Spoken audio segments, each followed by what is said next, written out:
Hey guys, how's it going? Michael Troy here. Very excited today. I am talking to the amazing Michel Fiffe, the master of the independent publisher. He's just released an amazing book, The Definitive Guide on How to Self-Publish Comic Books, Creating Copra.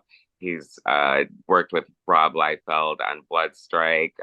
He's getting close to the 50th issue of his amazing ambitious one-man show, Cobra, and I'm very excited to talk to him about art, influence, process, and all kinds of good stuff today. So please welcome Michel Fiffe. How are you today? All right. Thank you so much for having me. It's You're been it's welcome. been a minute. We've been meaning to do this for a while, so thank you for making time. I'm patient when it comes to stuff like this because everyone's schedule is it's very much a juggling act, especially right now with Yeah. Comic-Con season in full swing. You're gearing up for Heroes Con this weekend. So Yeah. I really appreciate you squeezing me in before this. I'm jealous. I wish I could go to Heroes Con. So many of my friends are going. It looks like it's going to be a lot of fun. It's an awesome show. I'm getting on a plane in like 4 days, and I'm just getting ready for that now. I'm just now getting ready for it. But that's the freelancer's life, you know. So our schedules are always nuts. You know this. Yes, I do. I know, and it's by hook or by crook, is what I say. And I know it's pretty amazing, like all the stuff that is going on behind the scenes in a comic book person's life. Um, I'm sure you saw my review, and I very much love your Creating Copra book. Like, I think Mhm. it's so necessary and so great that you did it. It's funny because you mentioned the influence of how to draw comics the Marvel way. And I think people who grew up with that, like you and I did, like that is like one of our Bibles, and it's so amazing. And I mean, and on one hand, it is a little Fisher Price. It is a little like basic, you know what I mean? So, I mean, um, yeah, it's a good starting point. You know, it doesn't mean those are like the hard, fast rules. It's just like that's how you if you even want to get into that company, you could use that a little bit, but it's not like that definitive, you know. It's not that like harsh in that regard. You know what I mean? Like you could still a lot of our favorite artists don't even like follow that book. That's just a good starting point, it is. I mean, you know. but it's very good. Like it's very inspiring. If you know a young artist, I say hand them that book, right? I mean, for sure. I mean, I think that it's definitely, it's in my heart to this day, of Sure. course. So, Yeah, I but know. I remember Alan Moore once described it in his How to Write Comics book. He described the How to Draw Marvel Comics the How to Draw Comics the John Buscema way, which, you know, fair enough. That's the way John drew. That's the way he laid out a page and paced a story in conjunction with Stanley under the Marvel principles, right? Um, but I don't mean to be that reductive about it. I don't think Alan was either. You know, I think it's just sort of like Alan Moore was coming from a point of like you could do anything any way you want as long as it serves your vision, right? And when it comes to the Marvel stuff, again, like you said, it's just a good starting point. It's very solid. It's got great foundational advice, and you could take it from there however you want. And that's sort of how I see my book too. You know, it's very specific to what I do. Very, very, very focused on the my details, but hopefully there are broader strokes that people could get something out of. well, I think it's an amazing tool. And, it struck me and it's very true. It's like, you know, and I feel like that point came across, it's like it isn't the definitive way. It is one way to do it. And that's the beauty Right. of, I think there are so many different ways to do it. And you just have to kind of find a way that works for you. I talk to my artist friends and I always voraciously ate up interviews and like wanted to know the behind the scenes and the process. What kind of pencil does John Byrne use? What kind of eraser? What kind of ruler? It doesn't matter at the end of the day because Hmm. uh, it's what you can do with it. You know what I Right. mean? Um, Right. Yeah, it's like even those segments in Wizard magazine that would just have tutorials by like Bart Sears or Greg Capullo eventually. Those are cool to look at, but I never really like studied them so closely. I think I would study more their work, their actual comics than like the tutorial. I don't know. I was a little impetuous, I guess, when I was a reader, when I was a collector reader, uh, art, comic book maker when I was like, 10 or 12 or whatever. Um, so I never really gravitated towards like the very specific nature of that kind of stuff, like specific, brushes or erasers or whatever, because I couldn't, they weren't at my disposal. I didn't have access to them. Even having art class in school, they didn't have nibs or brushes for ink, or they didn't have ink. It was all about paint and color and et cetera, et cetera. It's another world. Comics weren't a consideration. Um, so I think I just studied, the Marvel comics, how to draw Marvel comics, the video, the book, all those tutorials. But I really also studied the form by just reading a fuckload of comics over years. You sort of absorb this information and it's in you. So by the time something like understanding comics comes along, that sort of articulated a lot of the things that we were absorbing already.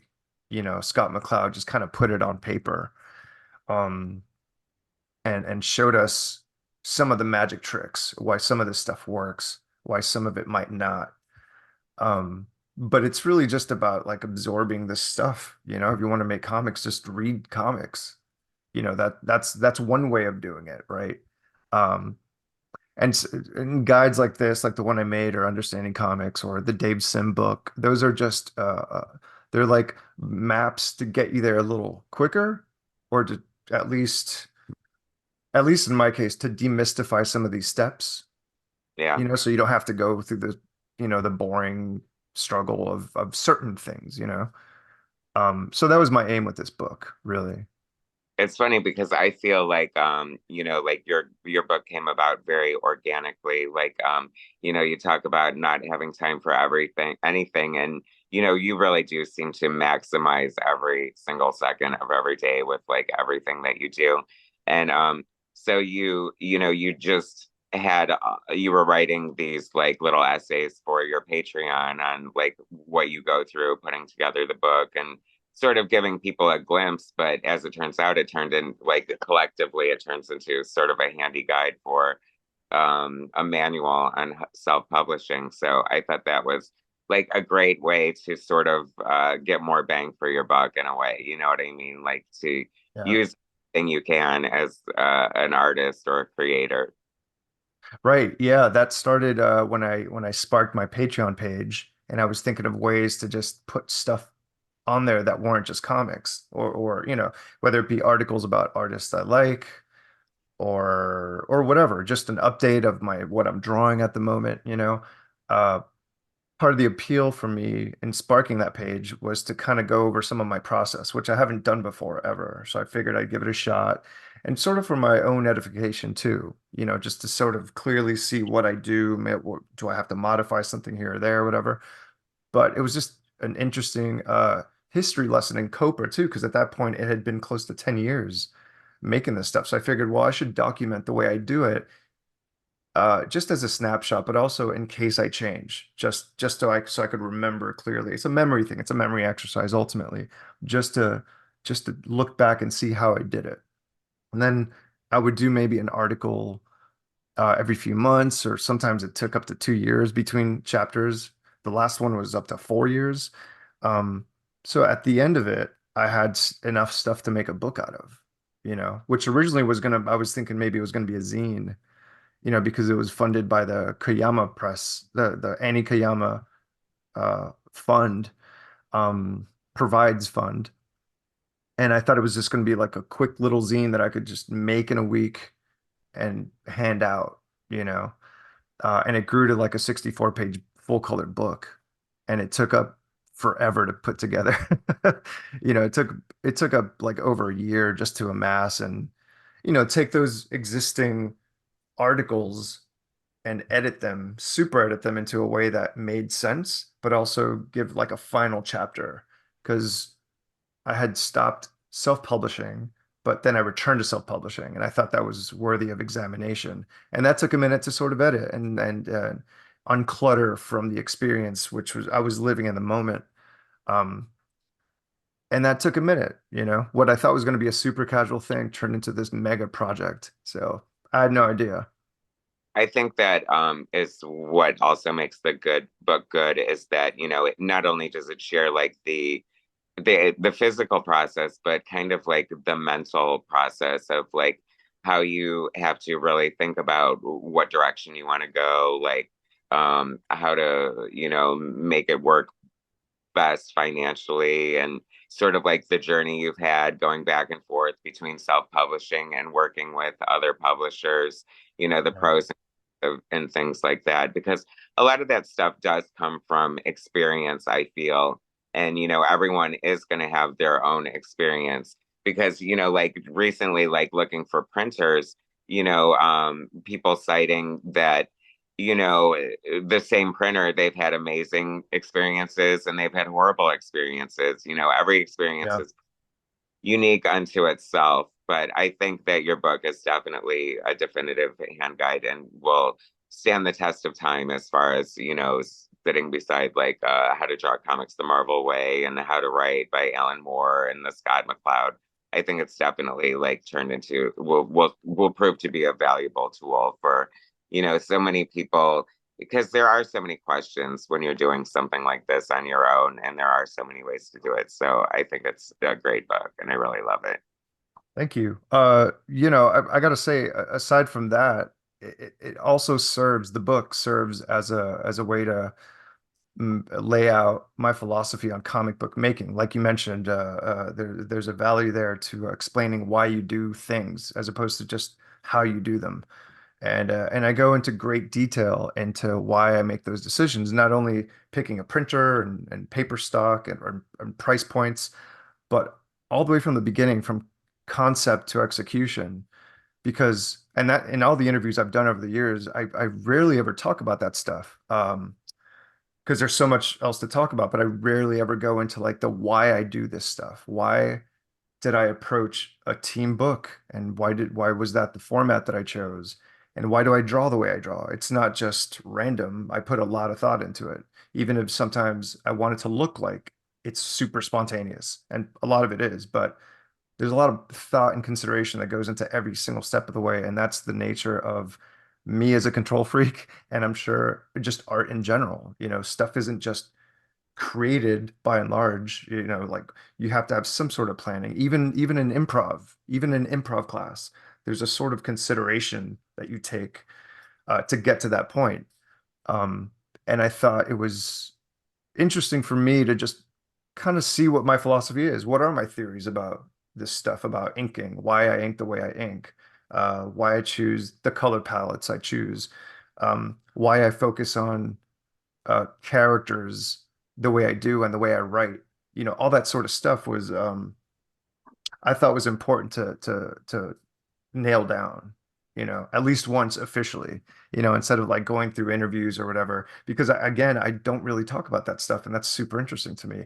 And that, for example, like the Love and Rockets 10th anniversary one shot, they have a section where they talk about their process. And a lot of it is that sort of thing. It's just conversational. They're talking about their the more profound influences, why they do what they do. And that I could read that all day. And that's Right. like my Bible. That's the thing that really inspired this thing. I really wanted the tone to be super casual, um, inviting, as opposed to like distant and super academic. And you have to get to a certain degree, like a certain gatekeeping quality to it. It's like, no, no, no, no. I'm talking about the thing I do, but everyone could come and listen. Yeah. And that was sort of the driving force behind making this thing. So You yeah, know, I appreciate you mentioning that it worked. It worked for you, I'm glad. well, it does. I mean, I often, I'm in a lot of artist groups and comic related groups and stuff, and I constantly see people just like so hungry for this type of information. And, it's nice that it's available. Um, but talking about influence and stuff like, and the more creative aspect of it. So, you're originally from Spain and you're coming to Miami when you're young. And is that your introduction to comic books, Yeah, basically? yeah. Well, I was actually born in Cuba, Oh, But my Cuba. grandmother was in Spain, and I went from Cuba to Spain, and then back to Miami, and then back to Spain later, a few years later. And in that time, I was introduced to comics, specifically in Spain, like the newsstand in Spain, whatever my grandma got me, that's what I would read. Um, and I loved them. I loved them to death. Holy crap! I memorized. I know exactly what I had and how it impacted me. It wasn't until a few years later, when I was around 7 in the States, when I started becoming a collector, meaning I started wanting more of this stuff and I started following stories and titles and developing a taste for specific creators and stuff. It started pretty early. I started identifying artists pretty quickly. But that's where it started. Yeah, just random issue, whatever the newsstand had. I had no idea comic book stores existed until a little bit later. And that's when the true obsession like kicked in, and it hasn't let go since, no matter Yeah, how hard I try sometimes.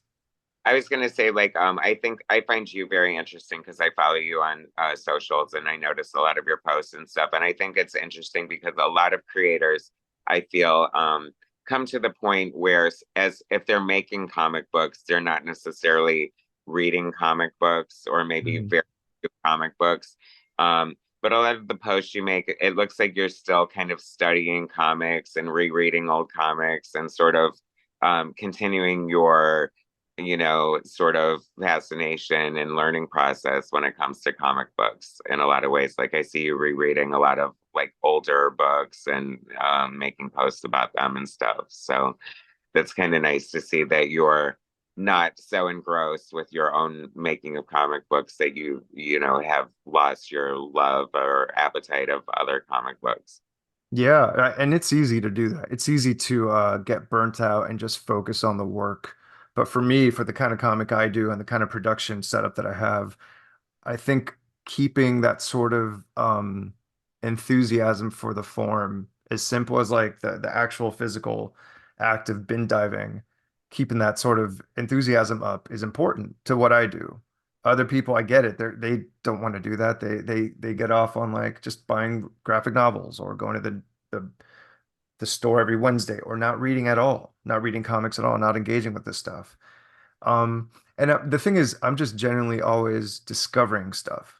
Like as much as I think I know I don't know shit. I don't know anything. I'm always discovering artists and creators and writers and characters and stuff. And it's just interesting to me. Sometimes I get obsessed with entire publishing lines or editorial directions. And I just, for some reason, I just have to have it all so I could lay it out in front of me and take stock of what it is and study it, examine it, maybe write about it, maybe just absorb it into my own work, which I think automatically happens, or just enjoy it, you know? And we're just talking about comics. We're going to talk about movies, music, books. There's just specifically comics. I still sort of engage with the art form in that way. Um, Even the new stuff, I don't collect new stuff, but I check in. I go to the store once in a while and I check in on people I know, people I don't know, artists that stand out to me, stories that might be interesting. But I don't need to covet it. I don't need to, that's the main difference. I don't need to like now I have to have every issue of that, as opposed to the older comics, I feel like there's a world of that stuff and I need to get as much of it as possible before it Mhm. disappears. I feel like that's just getting closer to the ether of nothingness, right? And so I have to have every issue of DNA Agents, you know, or whoever, collecting specific artists, I need to have every issue that Ernie Colon edited for DC in the 80s. I just need to have it. I need to own that. I need to study it and love it and Right. hopefully get something out of it other than just enjoyment. But that fascination keeps me going at the drawing board, you know? Um, but there's a weird pivot as a collector when I was a kid where I stopped following characters, and I started following creators. I really cared about the creators and their history and stuff. And not only their styles, but how they got there. Their breaking in, their trajectory, what happened to them if they disappeared, if they stopped working. That's always been of interest to me. So I've never really been a Wednesday dude where I could just I don't care who's drawing it, give me the next Batman. I don't care. Just feed me the Batman, feed me Bat Family stuff, feed me X-Men stuff, whatever. I don't do that. I'm not that kind of collector. And sometimes I'm jealous of that. You know, there's like a weird freedom to that or something. You know, like you just sit back and you get fed this stuff and it doesn't fucking matter. But I- I'm not built that way. You know, like I want to be specific about what I absorb. And so I'll read a Batman comic, but I need to be in love with the artist, Yeah, right? I'm exactly the same way. Like, if a creator I loved like was reading a book and or reading a book and the new creative team didn't work for me, I had zero problem like ever leaving a title, you know. And like you Same. said, there are artists, and it's funny because it was mostly artists. There are like a very few handful of writers I would follow, but you know, an artist, no matter what they're doing, you know, if John Byrne, Michael Golden, Art Adams, if they're drawing, you know, X-Men, Howard the Duck, Alpha Play, whatever, I'm getting it. You know what I mean? So, yeah, I definitely love following creators. That's like such a joy too. Like, you know, discovering something that you may have missed the boat on from one of your favorite creators, like some like hidden gem or random one shot or like short story that they did that you weren't aware of. Like that's amazing experience as an older collector, you know what I mean? Sure. Sure. And this stuff, usually the stuff we're talking about now, it usually isn't reprinted. It's not talked about. It's not examined. So it is kind of rare and you know, and there's a thrill to that hunt. But collecting artists, that's something I've done since I was a kid. I mean, I remember picking up the Walt Simonson Fantastic Four issues off the rack, off the 7-Eleven local rack, like not even a comic shop. And once he stopped drawing it, I stopped following it. You Yeah. know, I would check in once in a while to be like, well, who's drawing it now? And it's okay. It's not for me, but you know, I could appreciate it years later. But in the moment, as a consumer, as a reader in real time, I was done with Fantastic Four. I think since I haven't really picked up Fantastic Four since. I could go back and read the Kirby stuff. I loved it. I actually went back and binged all the John Byrne issues that I missed out because it was not of my generation. I bought them all and I loved them all. But to me, Fantastic Four stops with Walt Simonson. Um, and that happens throughout all the titles. All the titles for me, I have my own specific standards of of what I want to study and love. But again, like I said, I collect all sorts of stuff. I read all sorts of stuff. Um, and it all informs my work. I was gonna say, so is it has it always been Marvel and DC? Has it always been superheroes or No, no, no. what other genres and artists are you drawn to? No, no, no. I mean, it was Marvel and DC early on because that's what was in front of me as a child, right? Anyway, right? Yeah. And and then I remember watching the Comics Confidential documentary on TV. Um and that opened my world to comics because that featured all sorts of cartoonists from all eras, you know, underground, golden age, black and white, explosion, all of it. That's where I discovered things like Love and Rockets and Charles Burns, Harvey Picar, you know. And then Love and Rockets turned out to be one of my favorite comic book ever. I think it's unimpeachable. It is perfect. It is the perfect comic book, Love and Rockets. That is like the golden standard for all things comics in my estimation. So it's not just superheroes, that's just the foundation. But then I went and discovered people like Evan Dorkin and Milk and Cheese. You know, that was sort of like my entry into that world. And then I just, you know, and the Love and Rockets, and then Eight Ball, and then Raw Magazine, which was the anthology that covered European artists and underground artists and just unconventional comic book makers far outside the realm of Marvel and DC. And then, of course, the Image and the Dark Horse comics and all that stuff too. So to me, all of that is comics and manga. You know, Akira was introduced, Lone Wolf and Cub was introduced to my world. It's all comics, and I loved it all. I wasn't like, well, that doesn't speak to me, so I'm going to ignore it or I'm not going to consider it comics. I just liked it, you know. But even within superhero comics, even when there was a different style that was employed for, say, a Batman, right? I just liked all sorts of Batman styles. I wasn't like so tightly wound to just like my one specific version of Batman. And you could be that way and that's cool. Just focus on that, right? But for me, I just liked it all. It was fucking Batman. It was great. You Yeah. know, it was so cool. And then beyond that, I just started liking other stuff, Howard Chaykin's books. Um, who were my early obsessions back then? It was Cal Baker, Howard Chaykin, Hernandez brothers. All I loved it all. Mike Allred eventually became a big obsession for me. And it never left me. I just like all that stuff. I mean, I do have my limits or things I don't like. I'm not saying I'm this like sponge and I just love everyone, everything. It's team comics. Like, screw that. I do have standards. I do not like a lot of stuff. I actually sometimes think I dislike more things than I like, but I think that's just because of there's so much stuff. But I think my tastes are pretty varied. I think I could modestly admit that I like all sorts of comics. Yeah, one of my friends makes fun of me all the time because he says I love everything because I'm always like, I love this art, I love this art, I love this art. But I'm just more passionate about the things that I love than the things that I don't love. So I'm not going Right. to talk, you know what I mean? And I don't think there's any point in that, you know what I mean? It's like I'm all about comic positivity. I love to share like the things that I love and like expose people to the things I love. Like,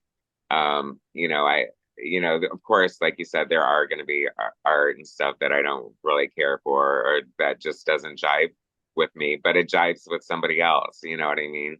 It's Right. like I talk to my friend, and it's like I think that comics are so specific too, because you're going to be a fan of whatever the comic or the genre or the era you were introduced to. That's probably going to be your favorite thing. You know what I mean?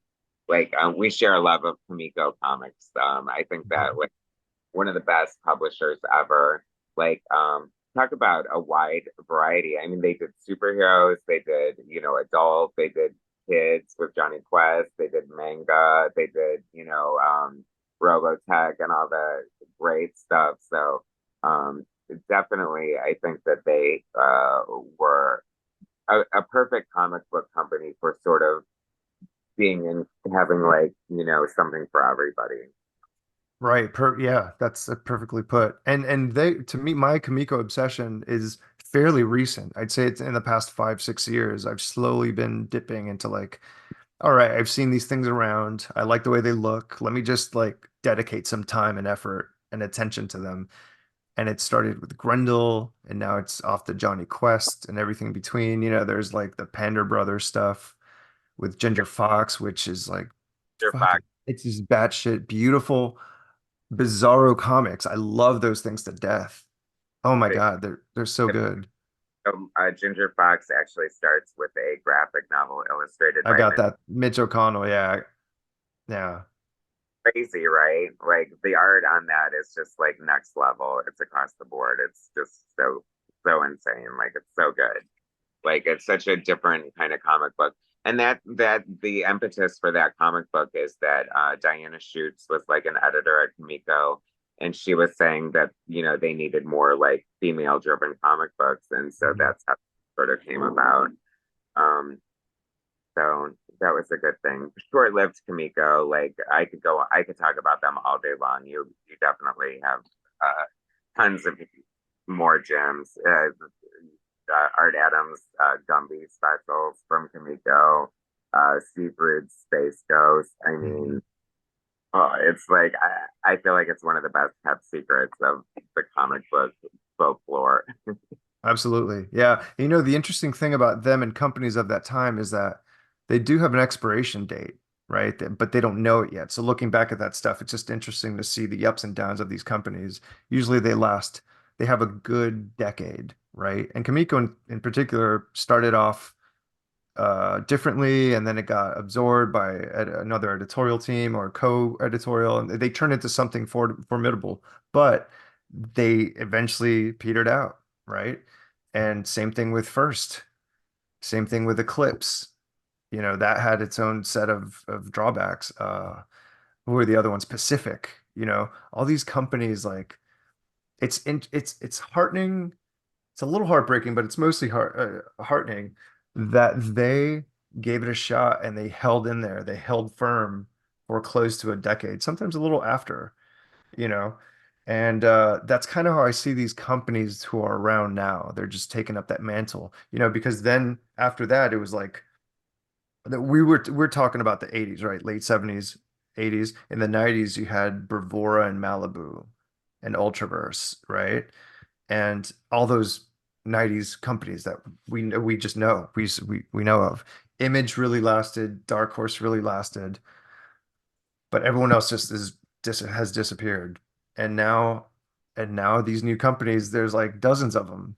And God bless them. I wish them the best. We'll see what happens. We'll see what the landscape of comics is in a few years, for these companies. But I think the alternative to that, and it sort of mirrors what started happening in the 80s, is self-publishing, right? It's just creators taking matters into their own hands. Not only independent creators, but like established pros are now discovering the beauty of shipping your own stuff, being in charge of your own product, and have a direct relationship with the reader, with your customer, essentially, but you have your old school fans who are now following you directly. There's no middleman. You don't have Marvel sort of controlling what you put out and what the consumer sees. You're following Jim Starlin himself, talking about his Dreadstar book that he started in the 70s and early 80s.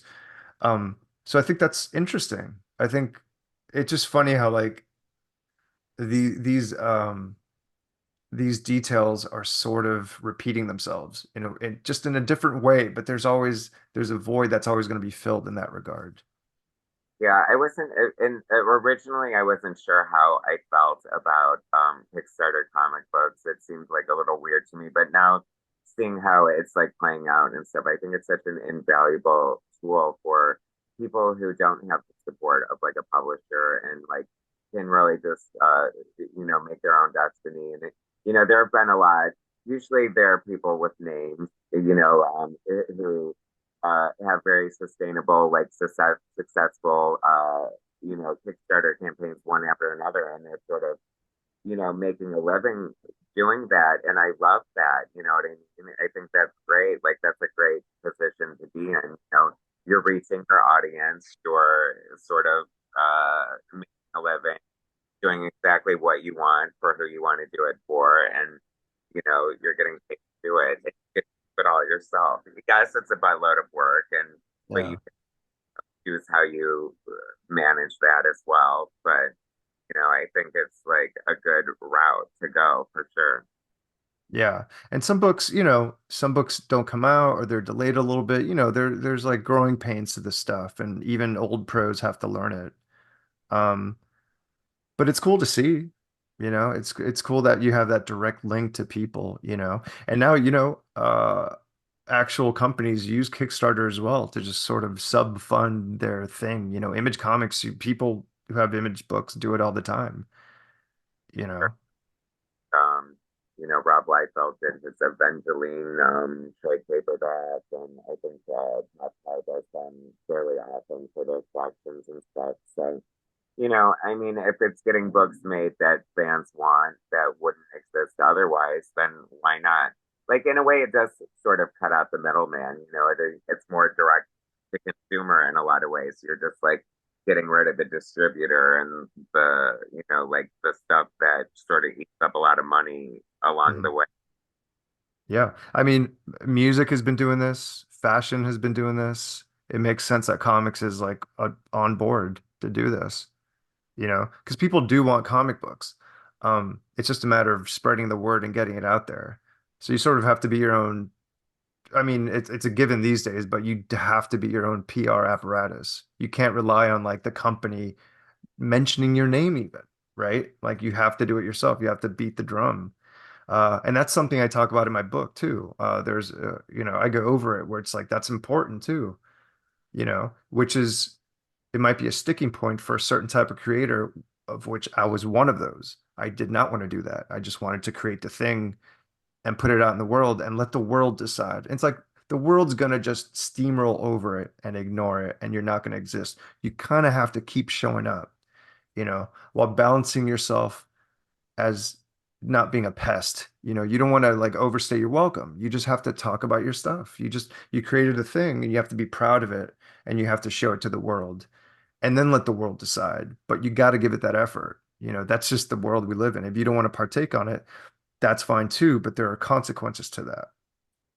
I know it's funny because it's like you really do have to, and I am a shameless PR whore, and I do like I struggle with that sometimes. I like wonder, like, God, are people sick of me? Like I'm almost sick of me. You know what I mean? But if you're not constantly putting out content or mentions or posts or whatever, or at least on a semi regular basis, like out of sight, out of mind is a real thing, and people will definitely forget about you. So Yeah. if you, And by the way, the only reason I mention uh doing it too much, it's because other people worry about that stuff too. When in reality, you could mention your stuff, you could be on repeat once an hour. No one cares. It's a stream. You're entering a stream of information and data where people are just like, you might catch some, you might not catch any at all. But you just have to kind of beat the drum every time you put a new episode up. You got to keep mentioning it. You got to remind people, hey, I just made this thing. I put effort into this thing that I think you might love. Here it is again. And you do it a second time in hopes that the people that missed it will catch it. And that's it. So you're not really annoying anyone. I mean, I don't know. I think the landscape has changed so much that I don't think that's a big concern, but it's something I think about and I got to get over it myself. And I'm like, well, I'm going to be at Heroes Con. Here you go. You know, here's another reminder. I have Creating Copra. Here's another reminder. It's like, yeah, it's what you do. When I started Copra, I think the first 12 issues, I barely mentioned it, you uh, know? I like had some Facebook, some Twitter, and I would only mention it when it was live, when I was ready to sell it. There was no build up, there's no process shots, there's no nothing. Like it didn't occur to me, and I was too busy cranking the stuff out. Now it's a different world. It's different. I approach it differently. So Well, I think that, but you bring some good points up. Like it is kind of like smart to know when to strike. You know what I mean? Like I feel like there's no point in like I sometimes I'll be like, hey, get a notice for an upcoming Kickstarter. But in my mind, it's like, don't tell me about it until there's a link that I can actually go and buy it. Because I feel like if people are like me, they're impulsive. You know what I mean? I'm yeah. not gonna file it in my brain and say, oh, I go, pledge to this cool Kickstarter that I saw last month that might be live by now. You know what I mean? So, Yeah.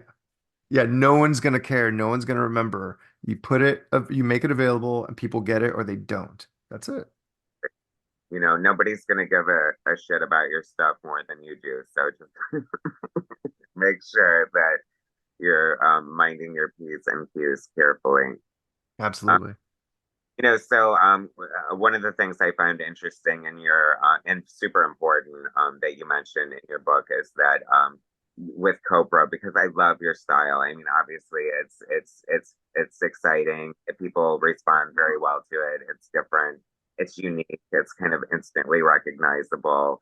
There are other influences in it, but it's something that is definitely your own style. And you talk about coming to that style um, through necessity in a way. You know what I mean? You have to kind of find a style that if you're going to make a monthly comic book, then you have to find a style that you're going to be able to pull it off on a monthly basis. You know what I mean? Like Mhm. I draw like Stephen Platt or Jeff Darrow if you're going to do a monthly comic book. You know what I mean? Right. Um, Yeah, what was the yeah. No, that's very true.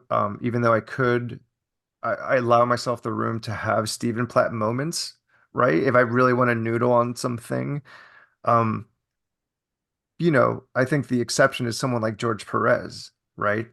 Who had an inker, who had a colorist, who had a writer, right? So he could spend the time filling out this page with massive detail. Uh, Not to focus on him, exclusively, because a lot of people, have just as much detail, but they work it differently. But you have a team of people making this thing happen, whereas me, it's just me. And like I don't even once I complete the thing, I don't ship it to someone to then print it. Like I have to get on the phone and email with the printer, you know? So everything is very time sensitive. Every second is mapped out on my schedule, on my calendar, especially early on, down to like how many panels could I ink in an hour or stuff like that. Like just and blocking out lunchtime and because that was my job, right? That when I first started it, I had to see it like that. It's not just this thing that may or may not exist. That was the artistic side that I was like, oh, I wonder how it's gonna play out, and it's whatever. It couldn't be whatever. I had to be the boss and I had to run the ship of one, but it had to come out on time. Pages had to get done, no matter how I felt about them. They had to be good enough to get it done. And that kind of went against my philosophy of making everything as perfect as possible. So I was sort of wrestling both ends, right? And that I think made for interesting results. Uh, but here's the funny part. The stuff I did before in a comic called Zegas, I would be really meticulous. And the comics were what they were. They looked great, I thought.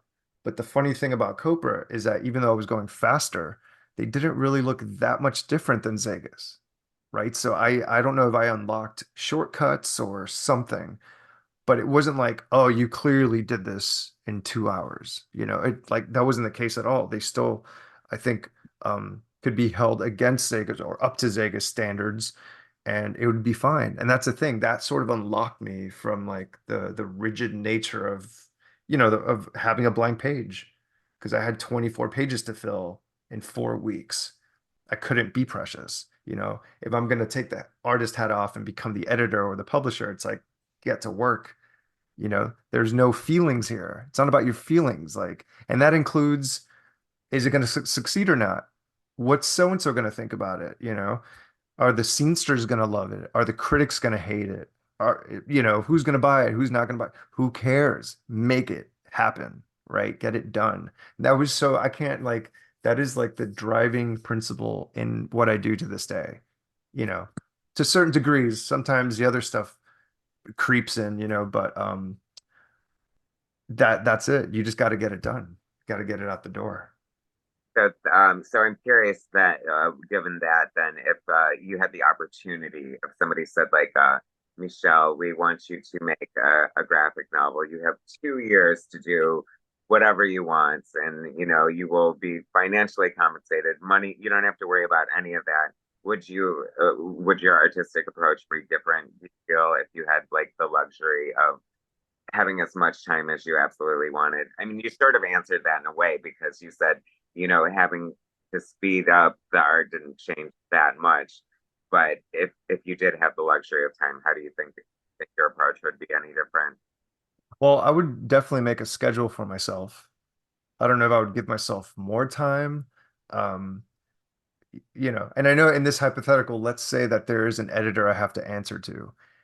And if that editor was like, do whatever you want and, you know, turn it in, then great. I would just go at my own pace, a quick pace, but I would make a schedule for myself. But in terms of collaboration, I always have to double check with a committee or an editor or a collaborator. So that takes time. That slows things down. You have to kind of, even when I would write for other people, I wouldn't just handwrite it. I would have to type it. And that would take up time. That would take X amount of time to clarify your ideas and kind of share it with a company, an editor, or your artist. Same thing when I would draw for other people's scripts. Like you have to send in thumbnails. You can't just bat it out. That would be the professionally courteous thing to do. I'm not like a diva. Like you take what I give you and that's it, right? So my point is collaboration takes time. And left to my own devices to do my own 2 year graphic novel, I would utilize that time, but I wouldn't dwell on it, I don't think. Because I think once you do that, once you kind of break that threshold in your schedule, it's difficult to slow down. It's difficult to kind of like take that measured tone. You kind of just you don't go lightning quick, you know when to slow down, when to speed up, but you kind of have to keep a fast pace to get things done. And I'm already used to that. The weird thing for me is that I haven't put out issues in a while because I'm stockpiling issues. And that's the main difference now. It's like before I used to make an issue, get it printed, out the door, then back to the drawing board and make the thing, rinse and repeat. Now I'm up to the third issue. I'm 3 issues in, and I cannot wait to get these things out the door and show them to people. This is weird for me to kind of sit on so much work and not have the feedback and the enthusiasm and just the momentum of a readership to feed it. This is very weird for me. But I'm trying something new out, so we'll see. Well, I think that's a good and interesting approach. It reminds me of sort of like, the way things worked. Um, I'm a huge John Byrne fan, so forgive me if I refer to him more than once. But I Oh, remember same. him always saying that he liked to have 6 issues in the can, so to speak, or in the drawer. Was his term for like having 6 complete issues before, the first one would be published. That way, it would give him like lead time, and that's part of how monthly comic books were able to be created. Back in the day. I think it's so interesting. You talk about the collaboration in the process and like the Marvel and DC way of like doing amazing runs with like a continuous creative team. Um, it's like it's very much like a factory system that could be looked at sort of in a way that's sort of almost anti-creative, but in a way it created so many magical moments. Like you're getting the synergy between a penciler and an inker. You're getting what a colorist brings to the table. You're getting what a letterer, and it's like everyone is doing different jobs through necessity, but it's creating sort of this magical moment in time that we're never going to have again in a way. You know what I mean? Totally Um, agreed. Yeah. I mean, 50 issues in, was there ever a point? Because I don't know if you're doing it because through necessity, or because for control. Because it's like a lot of people do. You're very into the process down to the type of paper and the way the ink looks, and that's what I love about Jim Rugg and stuff too. Like all of that fascinates him. But did you ever consider like, gosh, I could bring on a letterer and just like do this so much faster, or I could get a colorist and do that? Did that ever enter your mind? No, not at all, because I am the cartoonists I really love and that speak to me all do it themselves, right? That's kind of what I grew up with, right? Even down to Mobius, uh, all the Fantagraphics crew, even just it's really a thing of like independent work or underground work or old, Crazy Cat, old strips, they all did it themselves. It was the work usually of one, they might have sweatshop or something, here and there, but it's generally by and large their work. And that always like really compelled me to do it. That really spoke to me. But you're totally right. And I agree. I think a lot of the comics I do love also are results from a collaboration, a very specific run of like the same, like consistent team, even down to the letter and the colorist. Like it's just an editor at times are important factors in the stuff. And that's what makes me sort of interested in collaboration, a long form collaboration, because I've collaborated here and there, in spurts, but maybe after Copra, I might pursue that. I don't know what the opportunities are going to be or what my interests are going to be. Like, we'll see. Right now I'm just taking it one step at a time with Copra being the main thing. Um, so yeah, I don't know. By the way, I could talk about John Byrne forever. I've studied his work and his method too. In fact, recently I discovered that he just doesn't listen to music when he works. And I tried that, and I don't know how he does it, but it fucking works. Like if you don't listen to anything and you just sit and you do it, you actually get work done. It's a little boring, but you just have to sort of condition yourself to not expect music or podcasts or anything. You just kind of sit and you do it. And that's how he gets 3 pages done a day. Well, and It's he crazy. also like works very like 9 to 5. Like he gets up in the morning. He's considered retired now, so this is like his old rep. But he would get up, start working on art, and then have a lunch, and then go back to work, and then like finish and do it Monday through Friday exclusively. And he treated it very much like a profession. And I think that there's a lot of merit in that. And, aside from Kirby, he's probably one of the most prolific pencilers. You know what I mean? He's one of the few who did, sometimes 2 and 3 books a month, which is unprecedented. And, um, I just love him. Have you dived into or discovered the John Byrne fan fiction that he has for free on his website? You mean the X-Men stuff? Excellent stuff. Oh Like, yeah, yeah, yeah. No, I visit the boards. In fact, I would join the boards, but I think there's some sort of a weird email detail that you have to have. Like they don't take accounts that have Gmail or Hotmail or just anything. You have to have your own website or some weird thing. So I'm like, you know what? I'll just drop in and see what's up because you actually do get bits of history from him, like um, just Marvel offices, DC projects, just general artistic breakdowns of other cartoonists. I love it. I eat that stuff up. And I've been a John Byrne study for a long time. I've been swiping his stuff since I was like 8 years old. No kidding. I'm not joking at all. I like his stuff. I love his stuff. And I believe him when he says things like, when he stopped drawing detailed, right? He turned that attention into figure work.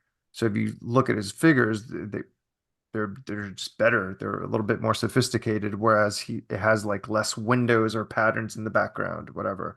So he shifted that attention to the figures, and it you could tell. And I think he's usually misidentified as someone who got lazy or sloppy. I don't think so at all. I think his drawing may not be to your liking at a certain point, but he still put in the work. Some issues or some projects might be a little, dashed off. He put in a lot of work behind that desk. He's not phoning it in. Even when he's phoning it in, there's a lot of work that goes into that. You know, I think he's just a polarizing figure for a number of reasons. It's not unearned, but I think the work speaks for itself. I think it's fantastic. I think it's great. like I feel like his father was an architect, and it's funny because a lot of his pages, I just like get lost in like the details of like the backgrounds of the apartments and things he draws. Like he'll draw like every little book on a shelf. He'll draw like there's this page from Alpha Flight where it's Roger Box in his studio, and like he's got his art desk with his little triangles, and there's even like a rip in the seat where you can see like it's been taped over. And I'm like, this man just loves to draw. Like Yeah. yeah, will make, pat statements about like, oh, I don't know what happened to his art, but he's, his career spans decades. And if you look at any artist like that, they're going to have ups and downs. I mean, George Perez is one of my top three for sure. And, he definitely had ups and downs in his careers where sometimes things were stronger than others, but it's fascinating in a way. You know what I mean? And plus, they're also going to be different eras of these artists, depending on whether they're inking themselves, who their inker is, Yeah. whether a 1 book a month or 2 books a month. You know what I mean? So there's a lot of contingencies. Yeah. And there's a guy, Byrne, who once he nailed that crazy fast clip, he can't just sit and like work on 1 book a month. Like, are you kidding? Like he's a 3 book a month guy. He'll draw two and write the other one or do layouts or whatever, do covers, but he's just a workhorse, and the level of craft that goes into it at that clip is staggering. It is super staggering. And one of those things, it's funny, this is always on my mind, but he's always sort of lumped into like, oh, it's just a very generic fashion and people and faces and stuff. And I'm like, he put in a lot of work towards fashion. If you look at his pedestrians, civilians, they all have very specific fashions and it's nuanced and it's researched. He's not just throwing in generic suits and hats. It's great. And he does have features. He has certain features that he goes back to because that is your template as an artist, especially when you're producing thousands and thousands of pages.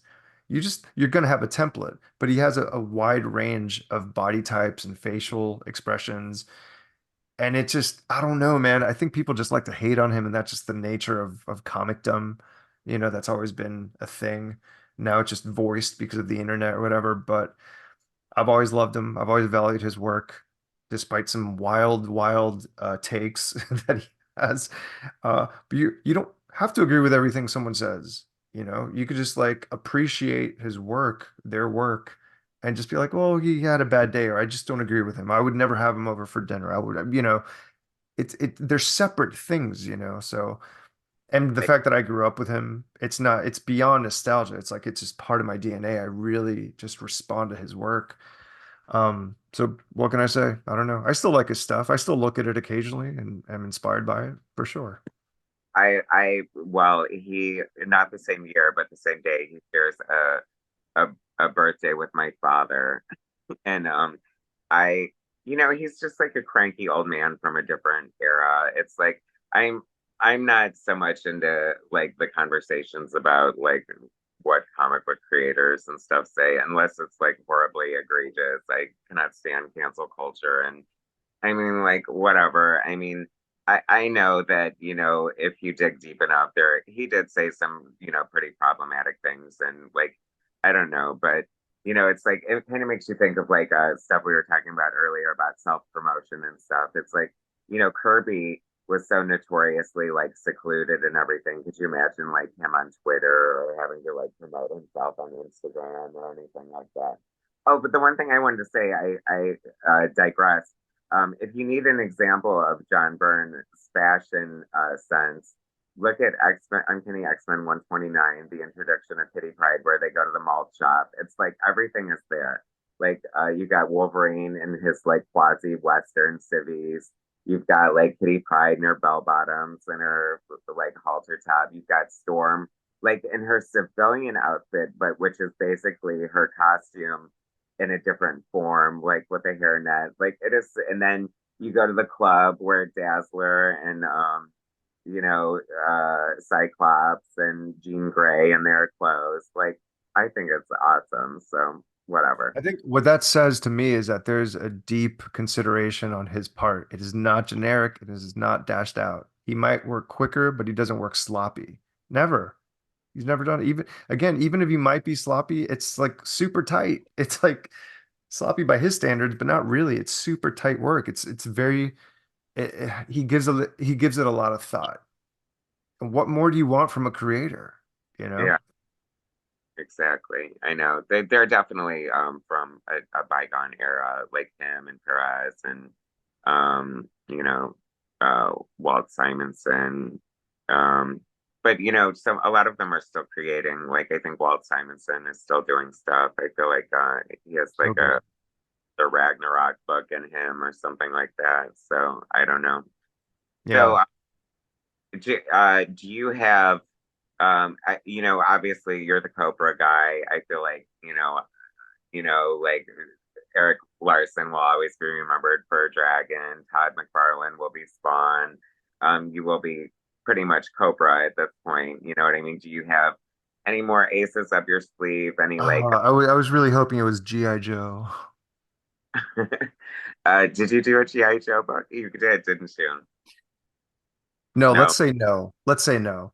All right. Well, sorry. Um, do you have any like sort of like side projects or I mean you must have as a creative person, you're wildly creative. There's got to be something that you have in the back of your mind that you would like to do someday, or is there anything like that?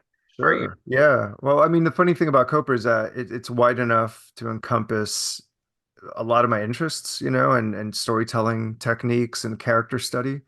But outside of that, and outside of Vegas, which I plan on returning to one day, I don't know when, um, maybe after Copra, but I'm keeping it flexible.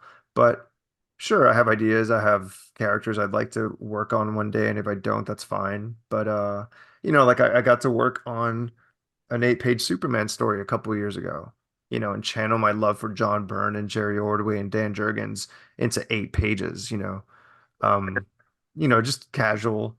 red and blue, or was that Yeah, it was Red and Blue issue 3, I believe.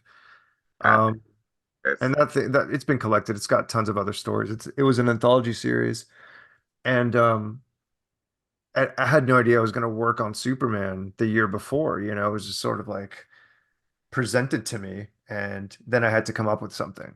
And that was great. Luckily, I had something I wanted to do with Superman. Same thing with like whatever project is presented to me. I do pitch stuff and I do talk to editors and stuff, but that's part of the game. You get approached a lot, or like I'm curious, how did your Bloodstrike book with Rob Liefeld, how did that come about? Oh, that was that's actually connected to G.I. Joe in a loose way because I was slated to do a G.I. Joe thing, but they were just the negotiations and the clearance took so long that I had this one window of opportunity to work on something non-Copra. The window was closing, so I reached out to Rob directly and pitched him a Bloodstrike story which plugged in the publishing holes in the title itself.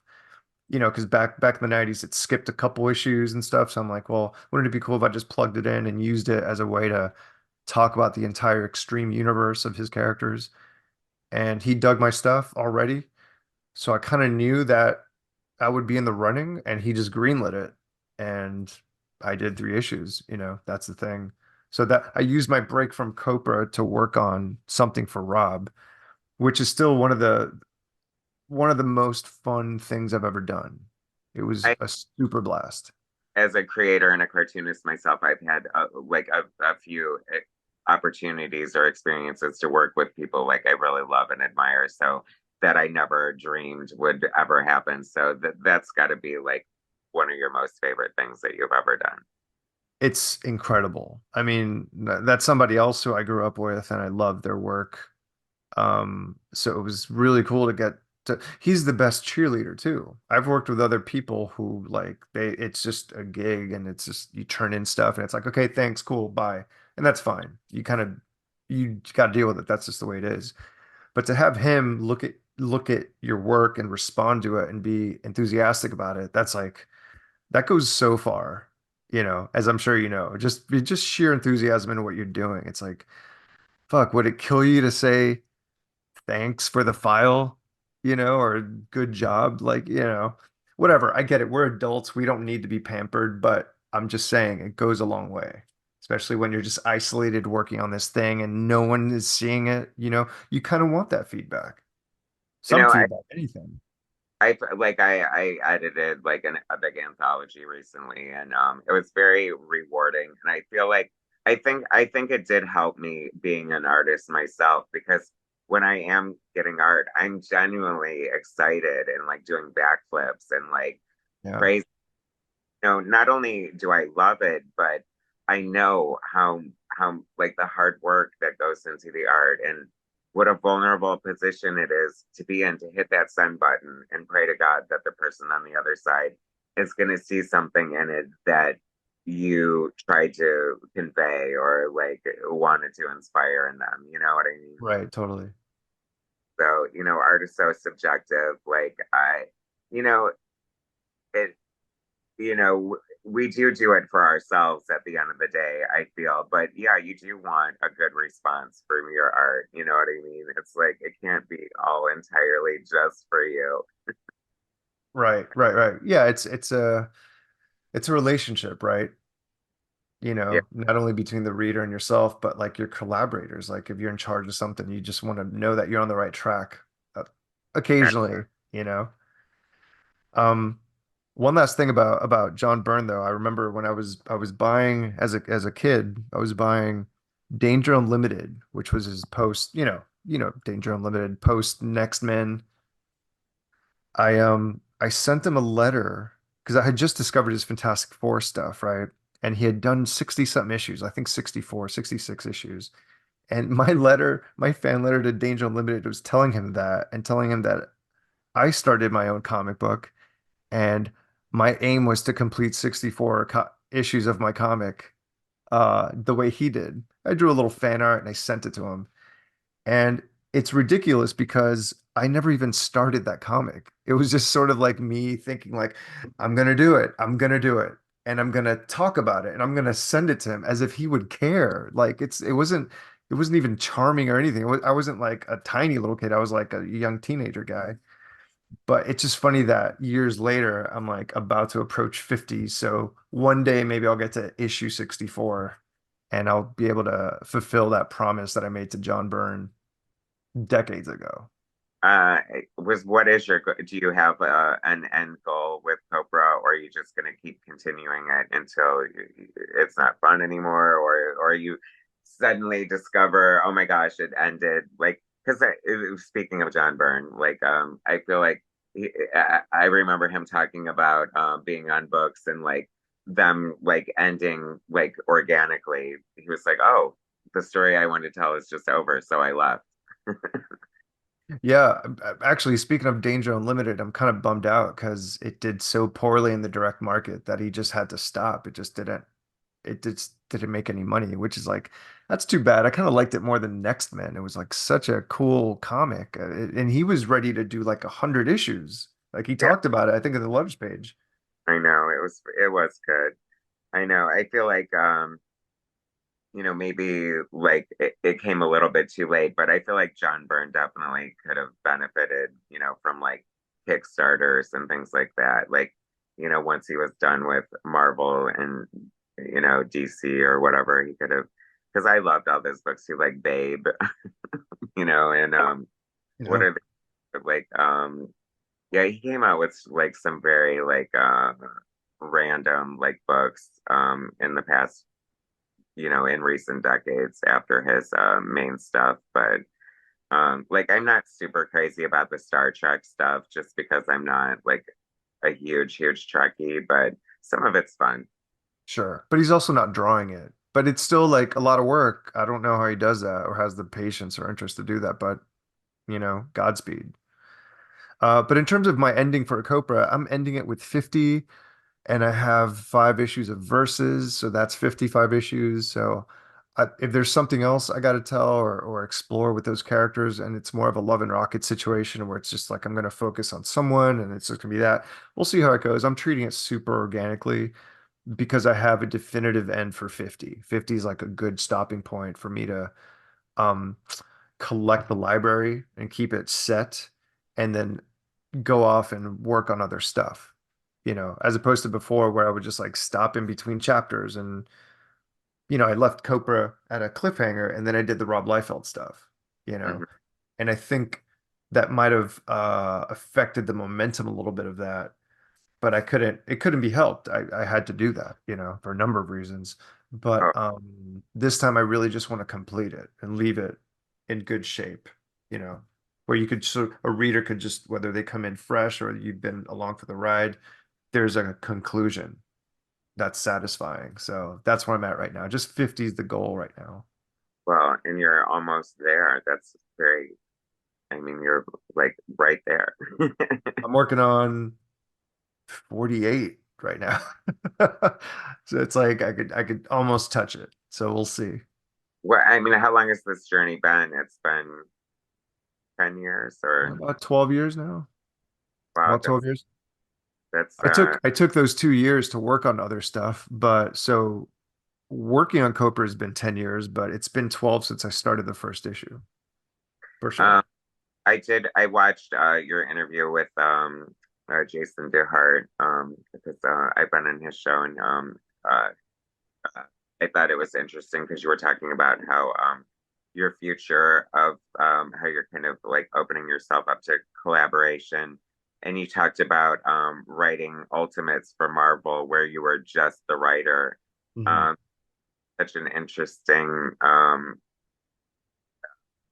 thing for you. Like, I'm curious how you approach that. Like, because as an artist, like when I'm writing for another uh, writer or artist, I find it helpful to like do layouts for them because I think so visually.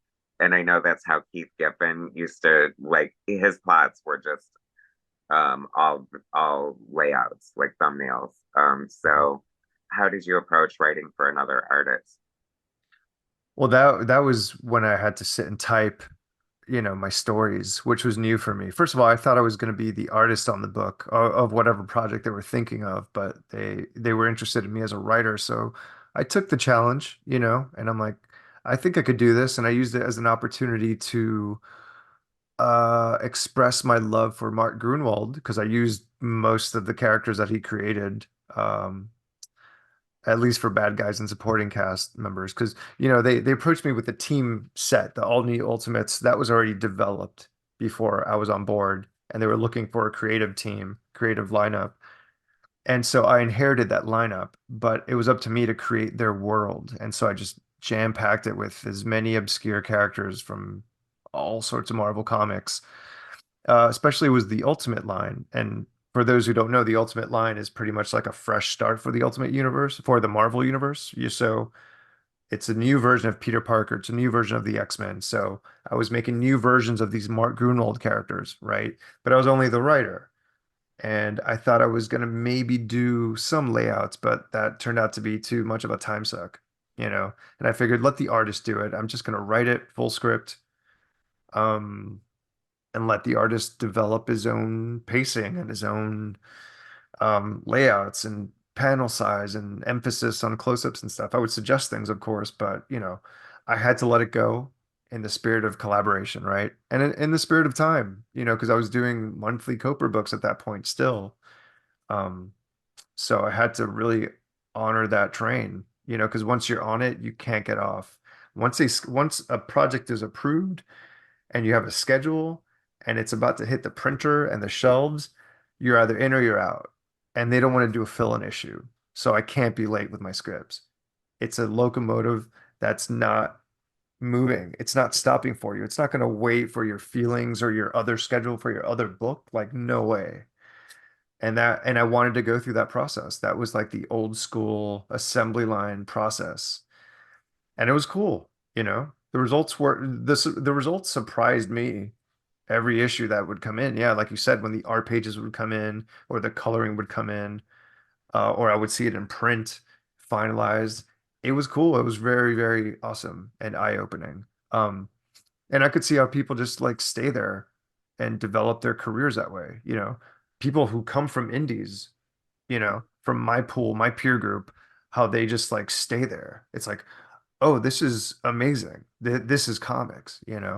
But I had to snap back to my old production, my personal Copra production schedule and just draw the thing and ship it out myself, on top of writing for Marvel Comics. I didn't really parlay that into like a career at Marvel. I just had a side thing at Marvel. Um, because really I just wanted to develop this body of work, on my own. And then from then on, let's see what happens. But it was that 1 year and a half, 2 years, I write that, but also I got to do like a short Daredevil story all myself. So that was a great opportunity. That was a dream come true. Are you kidding? Like to draw Daredevil, that was like the one Marvel comic I used to read as a kid. As a DC kid, Daredevil was my other book. Um, how else am I going to do that? It was great. It was a great opportunity all around, top to bottom. I think you're in like the best position, and that is a position that I would love to be in, is to like do your own thing for the most part and then be able to slide into a Marvel or DC story or something like that every once in a while, just for the pure fun of it and the desire to work on a project like that. I have to ask you, because your name comes up every single time it is mentioned, that people really want a Spider-Man grand design done by Michel Fiffe. And I know you did a few pages years ago that sort of were like quasi grand design or lent themselves to that. Um, Mhm. Ever come up, or is that something you were interested in, or is that potentially still a possibility? Have you? That is really slow moving. And the thing is that started out, when Ed Piskor started his X-Men Grand Design, I had been developing a Spider-Man thing. And then I saw that that came out and I was like, oh, that's just going to open up the doors for that kind of creator to do that kind of story on those kind of characters. And so I pitched it and it not knowing it was the Grand Design brand that hadn't existed yet. Really, that had it existed, it hadn't been established as a brand yet, as a line of books. I just pitched it in the hopes that it would get picked up. And it's been in talks and it passed from one editor's hands to another to now another. And then the grand design thing became a thing, and so it got folded back into the grand design thing. And we're just going back and forth, and those things take forever. So between my schedule and theirs, and they have a million other things to worry about, it's so in the back burner. Who knows if it's even you know what I mean? Like maybe it might happen one day. Will it be a grand design thing? Who knows? I don't know. I don't know if I'm particularly interested in telling a story in that way. You know, that's the grand design method of telling a story, and that's not what I had in mind. So I was talking to them about like, well, I'll modify my thing to fit that if that's the agreement we come to. And if that's not the case, then I'm just going to do my own thing. You know, I think there's a way to honor a character's history, especially as deep as or as long as Spider-Man, without telling it in that way. I had other plans.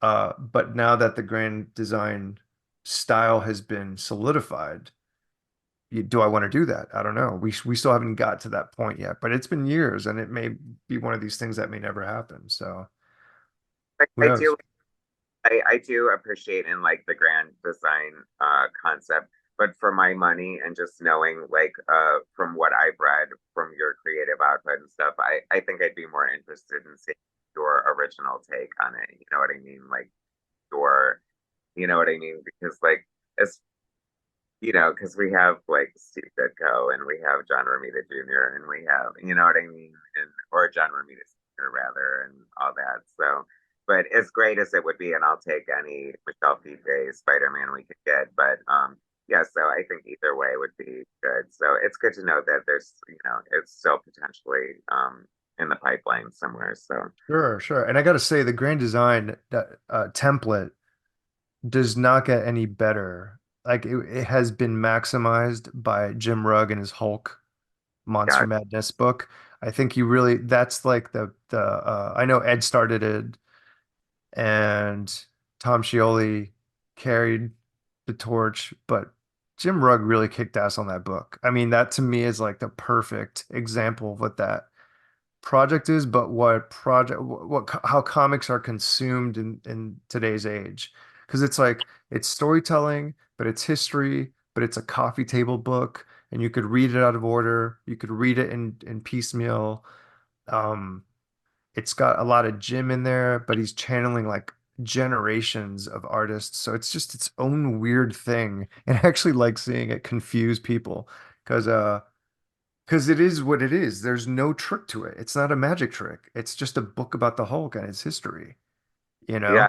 And that's the grand design brilliance because, right, it's taking the stuff that existed but it's sort of it's being filtered through these visions, through these cartoonists. It's just a new way of seeing things. And that's kind of what's been happening all along. This is just a new version of doing it.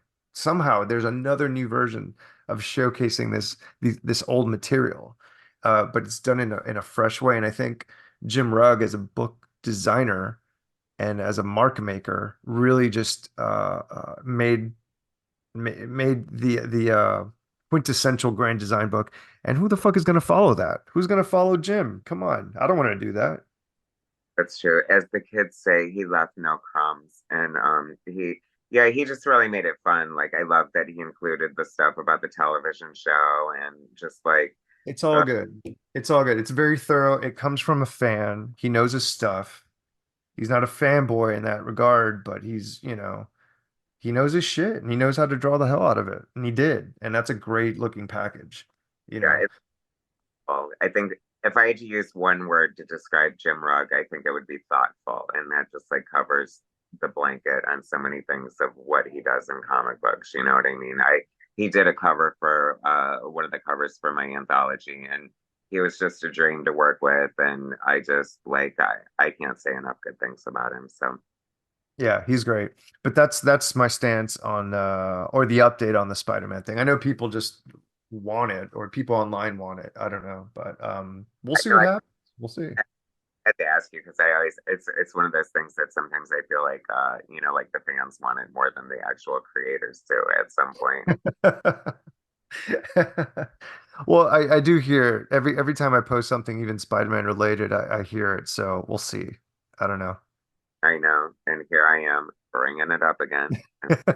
I've never really discussed it at all, so it's good to finally put at least an update on it, because people are interested in it. So, you know, and I'm not saying no. Again, it's just like we'll see what happens if it happens. It's one of these things where it's like, back in the day there would be rumors about stuff that was happening, but these days it's like any little shred of an announcement is becomes a thing, and that becomes the more interesting part of certain projects, the build up to it. And then once it comes out, it's like, well, what are you working on next? You know, it's like it comes and it goes and it's forgotten almost immediately. So it's almost like the fandom wants there. It's just the hype that's a beautiful thing, that keeps you coming back, right? And so it'd be funny if I just do a Spider-Man comic and no one gives a shit. Where'd you go? You said you wanted it. Maybe the ship has sailed. Who knows? But I think a lot of it is just hype. People are just excited for that idea, you know? I believe in miracles in comics, and the best example I can think of is the JLA Avengers happening like 20 plus years after Sure, sure. got squashed. So, never say never. Yeah, absolutely. Absolutely. I agree with that 100%, you know? So You we'll see what happens. and and it's comics. It's not like, spending like billions of dollars on movies or something like that. So I I just know. Yeah. but there's just so many like there's so many great comics, and there's a lot of good things happening in comics right now. I think it's like, people like to talk about the death of comics and stuff, but I think that they're thriving. I love indie comics. I love Kickstarter comics. That's why I like to focus on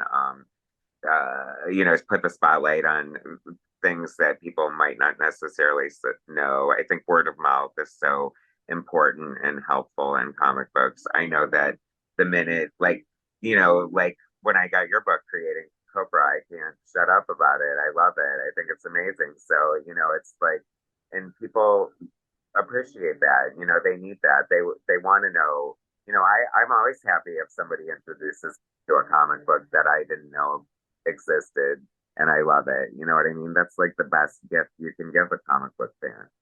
Right. Same. Same. I mean, I'm still discovering new things and new people and new creators. And, it's easy to get bogged down with the sheer volume of stuff. But if you're engaging on your own terms, it's a beautiful thing. I'm still discovering new creators and comics all the time. So it's awesome.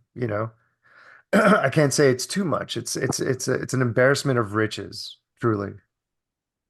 So I will let you go soon, but just covering a couple of things. I don't oddly I have to ask just because I feel like your opinion is important on it. Are you on the X-Men 97 tip? How have you been watching the new X-Men cartoon? Are you Oh yeah, loving yeah, yeah. I caught up. I waited for a couple weeks, and then I just started watching it kind of just all in one shot. In the span of a week, I caught up and I watched it, and I liked it. I dug it. You know, I wasn't a crazy fan of the original. I watched it occasionally, um, but this new show was cool. I dug it. Yeah, I'm glad. I think it's like creating a lot of buzz and energy for comic books, and I feel like the X-Men is poised to make a comeback. And I have this odd philosophy that when the X-Men are doing well, the industry is doing well. So I hope this bodes well for a great. I mean, so many great books have already come out in 2024, so I'm very excited to see what the future holds for comic books. Is there anything? I know you're gearing up for Heroes Con. Is there anything you want to share with the viewers, or anything we need to know about before we wrap up here? Well, yeah, I have to start packing to go to Heroes in a few days. That's gonna be a fun show. It's a stacked show, man. I mean, it's got so many guests. So I'm gonna be excited as a fan, but I'm gonna be tabling next to Don Simpson and Rich Tommaso. And I'm gonna have Creating Copra back issues. I'm gonna be doing original art. I'm gonna be um I'm going to be donating my this original piece of art to the auction. They have an annual auction, and I've never done a piece for them. So that's going to be exciting. I can't wait to share that, but that's going to be available. I don't really sh sell Copra art. I've kept all of my original pages and covers and illustrations. But for this one time, I do have a Copra piece going up, so I can't wait. I can't wait for it all to happen. I can't wait to start bugging Howard Chaykin every day of the weekend. So I can't. Yeah. I'm really looking forward to that. That's good. That's cool. Yeah, I know it's like a staggering amount of people are going to be there, so you're definitely going to have fun. I know that So is. many people. It's so many people that have never been to that show or haven't been to shows in a long time. And really, as a fan, as a reader, of just someone who's grown up with these names, it's crazy. This year is going to be kind of bananas. I'm kind of downplaying it, but really, just look at the list. Just go out to their site, and it's nuts. A virtual who's who, if you will. Sure. I'm very excited for you. So I really appreciate you taking the time to talk to me today. I am just like fascinated by your art and your process and your genius, and I really appreciate what you do. And I'm so grateful for your presence in the comic book world. So thank you so much. Everybody should definitely be picking up Creating Copra and Cobra.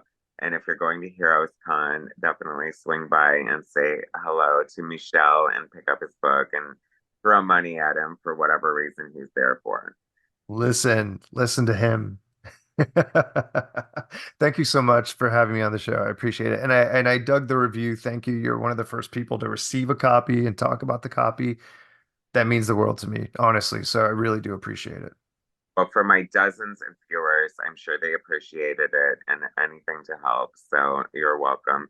And if you want to hang out for just 1 second, I do have a question off camera that I want to ask you. So um, thank you for talking with us today, Michelle, and everybody swing by Heroes Con and see him. Thanks for watching, everybody. Make sure you subscribe to my channel if you haven't already. Hit that like button, and I will bring you some more greatness. Thanks, Michelle. Take care. Bye. See ya. Of my crazy like dream projects is like and they talk about it in the fan circles is to do because I'm one of those people who feels like Alpha Flight ended at issue 28. Like Same, same. I love Bill Mantlo. He systematically like destroyed it, ruined everything Byrne did, and it was such a unique, amazing book. It was like my Twin Peaks of comic books, and I think it is just wildly misunderstood. But people talk about doing like a fan issue of X or Alpha Flight 29, and I've always wanted to do that with like sort of the vision of like, how Byrne would have done it if he would have stayed and how it would have been so much better. But, Mm. you know, uh, the older I get, the more I realize that that's an insane approach. And I'd much rather do it like kind of like a Marty King, like, Alpha Flight bootleg approach and just like make it 100 times worse than you could possibly imagine and just have it be horrifying. So that's like a fun project that I would love to do at some point. But I mean, it'll You got probably, to do it. I, I know why not. I love it's kind of funny because it's like I would love to comment on John Byrne's odd fascination with large women like Pink Pearl and who was the other one? Oh Big yeah, Big. Bertha. How is he thinking? Yeah, He's the reason why I became a Marvel guy. I mean, I was always a DC guy first and foremost, but his Superman were some of my first comic books. So when he stopped doing that and he went over to Avengers West Coast, I didn't know this. It just the comic appeared out of nowhere, and that's when I started buying everything, like everything he worked on, She-Hulk, every Acts of Vengeance thing that he did, or that's what introduced me to the Marvel line proper. So Big Bertha holds a special place in my heart. With those Great Lakes Avengers, that was like my first Marvel John Byrne comic that I ever had. I love him. I'm from the Midwest, so I thought it was amazing. It's so fucking weird. I mean, it's nuts. Yeah, the fan comic thing, I'm the wrong guy to ask because I will say do it. I would say Yes, you got to